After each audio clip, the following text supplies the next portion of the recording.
This video is for the Mohg enjoyers and the click one button win connoisseurs. I will deconstruct Mohg's spear, show you what makes it great, and build around that to make it even better. We are covering two builds. You can opt for a will-synergized build that maximizes the weapon's strengths while compensating for its weaknesses, or you can go for a highly optimized build that boosts your damage by up to 330%. The first is simple, safe, and friendly to use, and the second is optimized for those that want a little bit more damage. This is the revenge for our Lord of Blood. Let's dive in. We are taking a deep dive into one of the coolest weapons in Elden Ring, Mohgwyn Sacred Spear. Mohg's Sacred Spear can be obtained by defeating Mohg, making it a perfect choice for the DLC or New Game Plus. This weapon has a C scaling in Arcane. The scaling is very forgiving. 60 Arcane is optimal. You get 90 bleed buildup, and anything beyond that is a waste. However, this also shows us that the weapon is great, even at lower levels like level 40. The spear's normal and heavy attacks deal okay damage and are affected by strength, dex, and arcane, but they are not the star of the show. The skill is the Blood Boon Ritual skill. It is literally the knee heal attack that Mohg uses against us. The damage of this skill scales only with arcane and the weapon level. So in order to see big numbers with the skill, you need to max the weapon and go for higher arcane. By looking at some of the testings, the bare minimum of strength, dex, and 60 arcane is the sweet spot. But if you want to squeeze more damage, you can level arcane even more.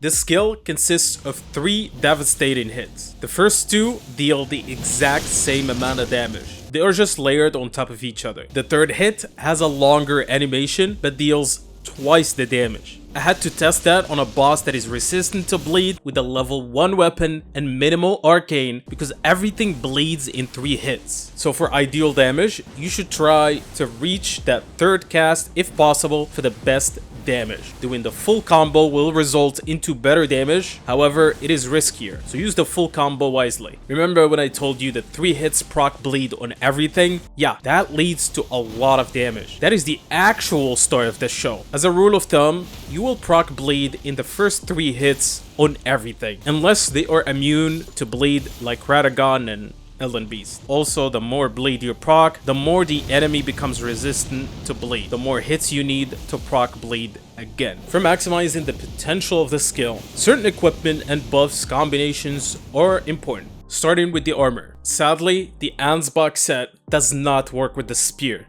I know, what a shame. The Rakshasa set, however, works with an 8% damage increase. Vare's White Mask also gives a 10% increase, but only after blood loss occurs. The type of seal you offhand provides no benefit to the skill, and one-handing or two-handing the spear also has no effect on the damage. These talismans do not work with Mohg's spear. I double-checked, so you do not have to. The two-handed talisman, Rotten Wind Sword Insignia, Rellana's Cameo, Godfrey's Icon, and Talisman of the Dread. Now let us take a look on how you can optimize this already high damage for both an easy to use build and a high damage build that pushes the damage to 330%. But think of both builds as knobs that you can push up and down. You want a solid Souls experience? Just go for the first build. You want more damage? Go for the second build. Or you want an in-between, which I would recommend mix and match depending on your style. Starting with our safer build. This build is tailored for players who want to use the spear for decent damage and an easy to use setup. It is tanky with great resistances in case you get hit. It has great poise to help you be less likely to be interrupted. It has decent damage, good enough that it does not trivialize the game, and it has one extra setup, which I'll explain at the end, that spices up this build, making it one of the best synergies. First, the weapon of choice is Mohg's Sacred Spear. Max it out to +10 for high skill damage. Offhand, any seal, the finger seal, will do to cast the 2 buffs before the boss fight. I'll touch down on that at the spell section. For the armor, go for the veteran set for great poise and defense. Alternatively, you can use a lighter set for less endurance. That is up to you and your character level. For the talismans, use Shard of Alexander to increase the skill damage by 15%. Essential for boosting the Blood Boon Ritual. Second, the Fire Scorpion Charm to increase fire damage by 12%, which works with the skill too. Third, the Lord of Blood's Exaltation, which raises your attack by 20% when blood loss occurs. It synergizes perfectly with the bleed effect of the spear that happens constantly. For the fourth slot, I'll give you a couple suggestions, but that is up to you. You can go for the Carrion Filigreed Crest, which lowers the skill by 25%. It would allow you to use the full combo 4 times instead of 3, but honestly, it is not needed. You can also use a protection talisman like the Dragon Crest Great Shield if you need to be more tanky. Or you can use the Bull Goat's Talisman to push that poise to 101. The difference between 51 poise and 101 is small, but is noticeable. For the physic, use the Flame Shrouding Crack tier,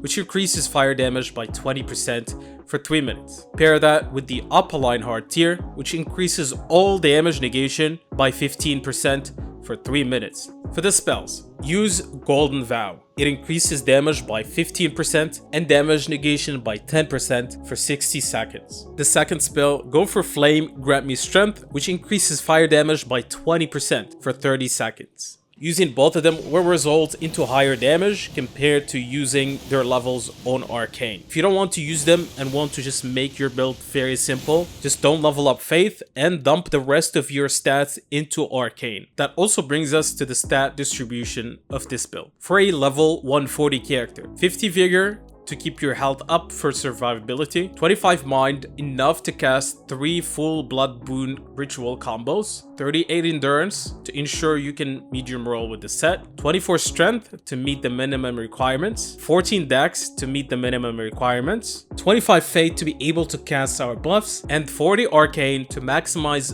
bleed buildup and fire damage. Here's the secret sauce that can make this build pop up even more. Spirit Summons. Please hear me out. I recommend you use the Great Shield Soldier Ashes. It summons 5 tanky spirits that will grab the aggro for you so you can use the skill safely. It is a clever synergy that can provide you with enough time to cast your full combo uninterrupted. If you use this choice, use the Dried Bouquet Talisman to get 15% damage boost when one of the summons perishes. If you don't want to use them, that is fine. The build is really great without the summons. You just have to be smart with your casting.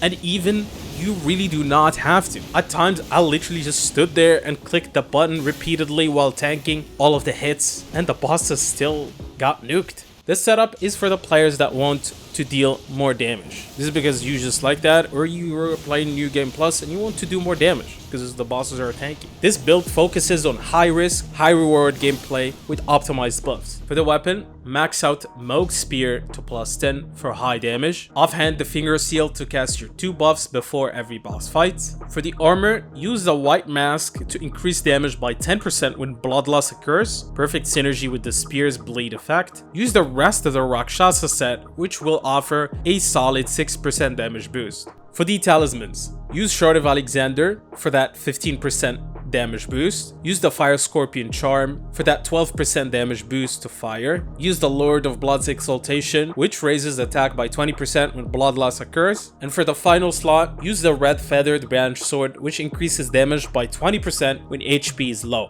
Perfect for the aggressive playstyle. You can also use the Dried Bouquet for a 15% damage with the Great Shield Soldier Ashes, like I mentioned earlier. For the physic, use the Flame Shrouding Crack tier for a 20% fire damage boost, and the Blood-Sucking Crack tier, which adds a 20% damage while gradually reducing HP for an aggressive boost. For the spells, go for Golden Vow, plus 15% damage and 10% damage negation. The second spell, go for Flame Grant Me Strength, which increases fire damage by 20%. And for the stat distribution, for a level 170 character, go for 60 Vigor to keep your health up for survivability, 25 Mind, enough to cast 3 full combos, 30 Endurance to ensure you can medium roll, 24 Strength to meet the minimum requirements, 14 Dex to meet the minimum requirements as well, 25 Fate to be able to cast our buffs, and 60 Arcane to maximize bleed, build up, and fire damage. If you have more levels, just level up Arcane even more. The damage increase will not be the greatest, but it's better than nothing. Mohgwyn Sacred Spear is an incredible weapon for both Blade and Fire builds in Elden Ring. Whether you're pushing into the DLC or starting a New Game Plus, these builds will help you melt bosses and crush enemies with ease. Let me know what weapon you want to see next. I am thinking the Milady or the Fire Knight Greatsword. Let me know what you think in the comments. If you're curious about another insanely strong DLC weapon, check out my video on the Great Meteoric or Greatsword.